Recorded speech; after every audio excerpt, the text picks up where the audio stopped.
Hey everyone, welcome back. I'm Michael, and we're going to be getting right back into some more Reddit stories. If you enjoy the video, make sure to leave a like and subscribe. Now, without further ado, let's begin. This story was posted by a deleted user in the Off My Chest subreddit. The post is titled, "My ex says I left him because I was too upper class for him. 4 years later, he says he wants to get back together. I ended up leaving my ex 4 years ago. We dated in college, and I come from a significantly upper middle class background, which apparently was too much higher for him. His words, not mine. I didn't care, and when we started dating, even when we were 20, I told him I didn't care what his background was. If he and his family were willing, I would make mine accept him too. But just in the last few months of graduation, he became so hateful. He would say such offensive things if I bought a new dress. He had a problem with my dad because my dad and mom wanted me to pursue a PhD and called it an elitist waste of time. He refused to even come to the celebration party our mutual friends threw when I got into a prestigious master's program abroad because it wasn't like you got a scholarship, your father is paying for it. I loved this man like crazy, and I still believe he loved me too. I still don't understand why he became so hateful and ruined the last months of undergrad for me. I felt guilty for ordering pizza. He scolded me for not knowing his family's puja rituals well. If I defended myself, he would apologize and say he got insecure because I would find someone much better than him. This continued until my sister, who was only 15 years old, sat me down and told me that I was losing myself by being with him. I drew some boundaries after that, which he didn't take well. He told me he was breaking up with me anyway to save my life because someone like him wouldn't know how to maintain a spoiled child like me. He also said he knew I would leave him the moment I decided to go outside the country because I needed to rub it in his face that he couldn't have the life I had and make him more miserable. I was inconsolable for months after that, barely eating and lost a lot of weight. I just soft launched my boyfriend a few days ago on my Instagram story. I didn't date anyone these 4 years and focused on my studies and traveled a little. Plus, my mom had a health scare and my parents relocated to relatives much closer to me, which took a lot of time. My boyfriend is someone I have known for years, and I am honestly happy where my life is right now. I didn't take support from my dad after my master's, and though I make less money, it's enough to keep me happy. My ex called me from a college friend's phone yesterday. He was crying and telling me he knew he messed up and wanted me to know he still loved me. I didn't want to prolong the conversation, and hearing his voice almost gave me a panic attack. I told him I was taken and cut the call. He sent me text after text from the mutual friends account, saying how he was immature, seeing me with another man showed him he was wrong, and that he was even willing to adjust to my family. I blocked that friend. Today, I called that friend again and told him I couldn't trust him anymore. He said sorry and scolded me a little further, saying I could have taken a little mercy on my ex because he was heartbroken. I don't know, man. I didn't realize how much his words had affected me before. My hands were shaking and I felt like I was bracing for a verbal attack from him. Both my ex and that friend are blocked, but I still feel so betrayed. My sister called him a bunch of names and I think I've calmed down a little, but I needed to vent. I always thought if I talked or thought about him, it would mean I hadn't moved on. But after moving on, I now understand that he has only mentally scarred me, and I can't help having conflicted thoughts about it. Remote Statement said, "Good on you for blocking both of them. You move on happily with your life. Congratulations." SK2592 said, "He has done only one thing right, and that is breaking up with you. You got saved. Thank him for the breakup and say that this is the only nice thing he has done for you." OK Dog said, "Do not look back, even if you break up for whatever reason." Read the first 4 words of my comment again, and then read the first 4 words of my comment again. He had 4 years to reach out. He specifically came back after your soft launch. He is not in love with you, just devastated that you moved on and found someone else. Update. I wasn't going to update and basically forgot about this account. But some drama happened these past couple of days and I thought I should. My ex harassed me through literally almost all of our mutual friends. I cut off quite a few people I spoke to from college, but ultimately decided against cutting off everyone because I saw how much he was bothering them. Most of my girlfriends from college told him to piss off, but most of the boys took his side and asked me to hear him out. We had a really big group of friends during college, most of whom came together because of my ex and me.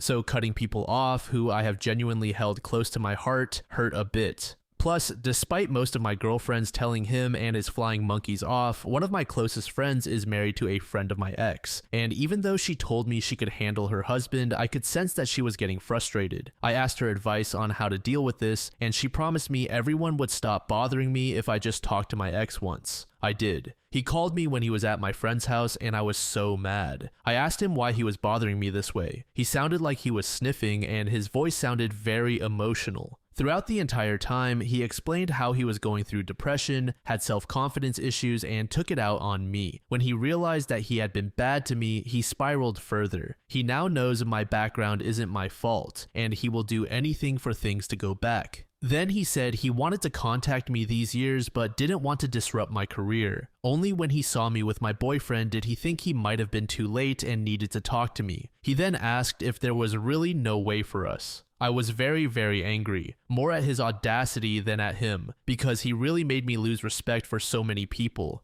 and I lost so many of my friends. I know they took his side and it was better for the long run, but I didn't need all this drama and mental stress. I told him I loved my boyfriend. I will most likely marry my boyfriend, and if not, I'd literally die rather than marry him and his crazy Orthodox family. I hoped that he was happy with ruining my friendship with the group because there was no way I was going to tolerate my own friends harassing me to get back together with a guy who wrecked my life. Ultimately, his words just kept on pissing me off, so I cut the call. My friend said she and her husband have told my ex they won't support him anymore, and the friend group has now gone to my side. But I'm done. We are in our mid-20s, not in college. Just because I live far away does not mean I want to be bullied. I seriously don't want to speak to these people much again because they ruined all respect I had for them. Still, you never know who you need in life, but I've told them they are on thin ice. My boyfriend and I are pretty happy. My parents are healthy, and my little sister is doing well in life. My career is going well. I'm going to spend my time doing things for me and my family and count my blessings. Honestly, when I heard Crazy Ex stories, I always thought it would never happen to me because mine hated me. But screw him. He can live in misery for all I care. I'm so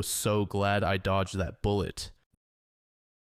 This next post was made in the AITA subreddit by a user named Anthem's Mom 25. The post is titled, "I offered to make sweet 16 favors for my coworker's daughter, but I scaled down what I had planned after she was rude to me. I run a small family party business from my home as a second job. My coworker is a single mom with 5 kids. Over the years, I have offered a few times to make party favors and decorations for her kids' parties as a gift. Things are a struggle for her, and I just wanted to do something nice for her kids. I buy all the supplies, and my labor is free. That is their gift. The scale and cost of everything change depending on the event. I do this for my nieces and nephews as well. I enjoy doing it, and I think it makes people happy. A few weeks ago, I offered to make sweet 16 favors and some decorations for a small restaurant party for my coworker's daughter. One night I FaceTimed with the mother and the daughter and we were discussing colors. She picked light blue and light pink as her color scheme. Those are not colors I would normally associate with a sweet 16, and I mentioned to her that I was concerned it would look more like a baby shower. She snapped at me and said, "I want light blue and light pink." Okay, got it. A few days later, I was speaking to the mother and told her that I wasn't finding a lot of sweet 16 items in that color scheme. She picked up the phone, called her daughter on speakerphone, and explained the issue. The daughter abruptly said, "What part of light pink and light blue does she not understand? I know she is a child and has had a rough road, but am I the asshole for not going the extra mile making them?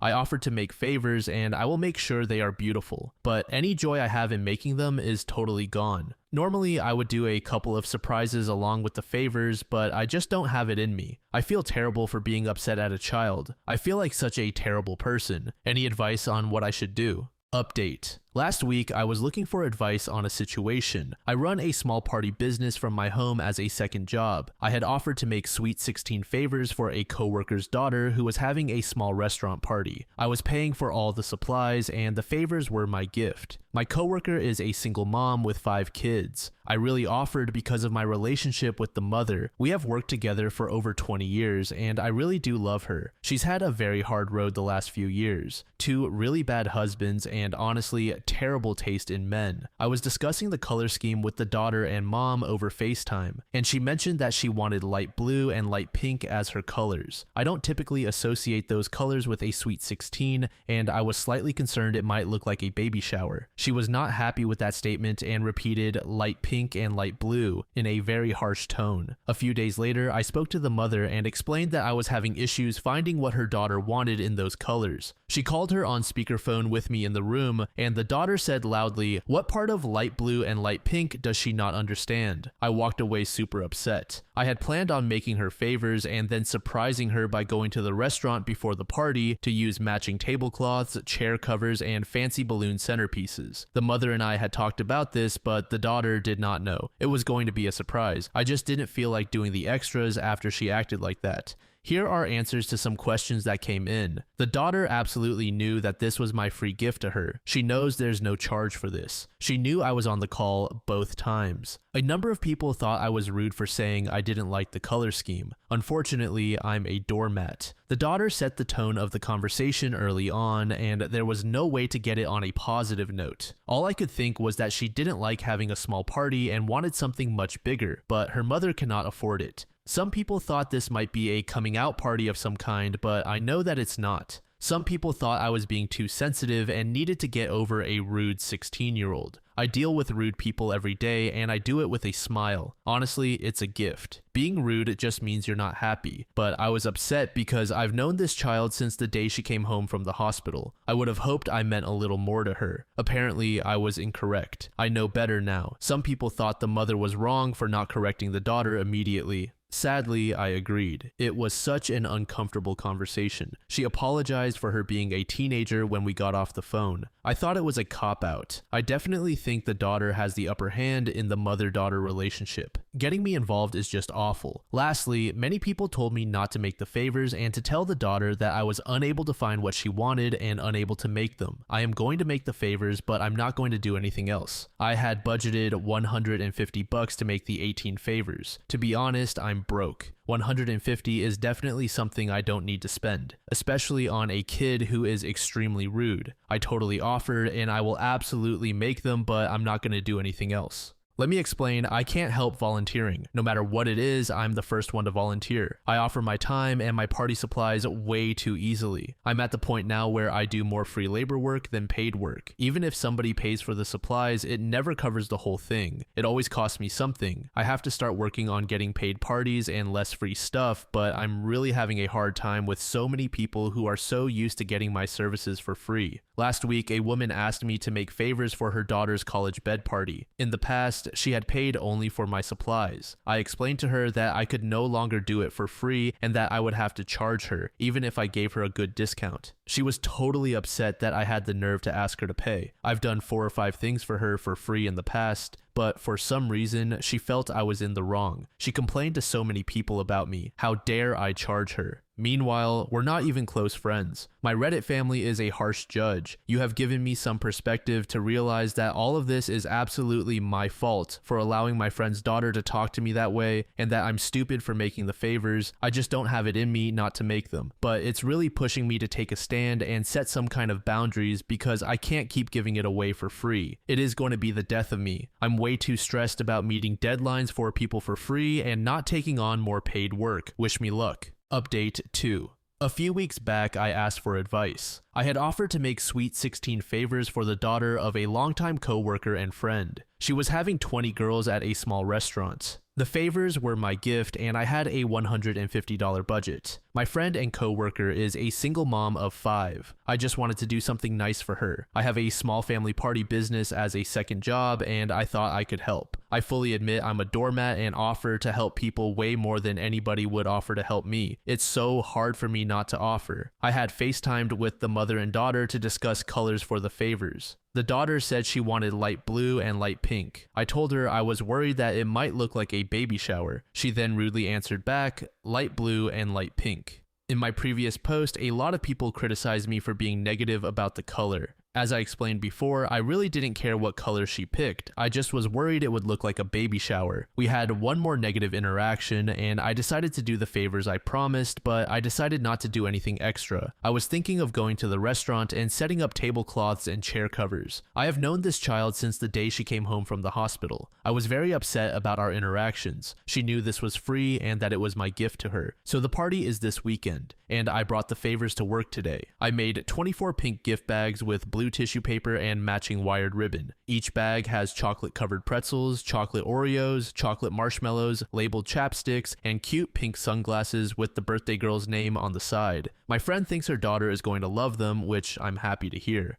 As I walked away, she asked me if I could do one more favor for her. She wants me to make favor bags for her boyfriend's daughter's bed party. Honestly, I was floored. I have never met this girl, and no, my friend did not offer to pay for the favors. I told her I'm so sorry, but unfortunately I can't. She said she understood, but for the last few hours, things have been weird between us. The old me would be making these favors. The new me says no. I have to remember no is a word. I have been pretty good about saying no to people since my last post. The only things I have agreed to do are 2 raffle baskets for a childhood cancer fundraiser and 2 baskets for my kid's school fundraiser. I know I'm a work in progress, but today my friend reminded me that I need to think of me first. Effing Cherokee said, I don't think that OP understands the definition of business or what a second job is. To this, honestly, Nina said she's running a party planning charity that she fully funds. Then Ice Cream Fight said the following, that's exactly what it is. I want her to read this and really understand it and either accept and commit to that or preferably start telling everyone that she has gained enough experience volunteering and donating and is now ready to launch her for-profit business. This final post was made in the True Off My Chest subreddit by a user named Impossible Cheeks. The post is titled, I have been lying to my husband about my religion our entire relationship. I, female 25, and my husband, male 25, have been dating since we were in high school. Both my parents were raised as Orthodox Christians, and they did get married in a church, but it was mainly so my grandparents wouldn't disown them. They did get me baptized, and we occasionally attended church when my grandparents visited. However, I identify as an atheist. The high school friend group we were both in, while not at a religious school, had a lot of Christian-affiliated people in it. As someone who had always been embarrassed whenever church came up, it allowed me to talk openly about my few experiences with it. However, as all teenagers do, I lied and heavily played up how religious I was to fit in. This was partly because my husband, the guy I liked at the time, was Christian, and while he had dated people who weren't, I thought it would give me a shoe-in to a relationship. I acted as though I believed in God 100%, which I do not. We started dating at 15 and we would bond over God, and he would invite me to his church. I always felt a bit guilty, but assumed the relationship wouldn't go anywhere. I sometimes felt doubt and wanted to call it off, but from a couple of weeks into the relationship, he would talk about dating to marry and love over lust, which, as a teenage girl, felt like something straight from a storybook and made me feel special. As our relationship developed, I just kept hoping that if I went to church enough with him, I would begin believing and I would never need to tell him I lied in the beginning. He proposed to me at the end of 2022, and we got married in a cathedral last year. While I know I should have told him then, it was too perfect to destroy it, and I was scared. I had spent almost a decade with him, and leaving didn't feel like an option. I don't know what to do. I feel as though I'm living a lie. He doesn't believe in divorce, so even if I were to tell him, I don't know what would happen. Update. I told him I couldn't bear the weight of it anymore, so I confessed everything. How I lied at the start, how I don't believe in God, and how I tried to force myself for him. He didn't yell, he just sat quietly.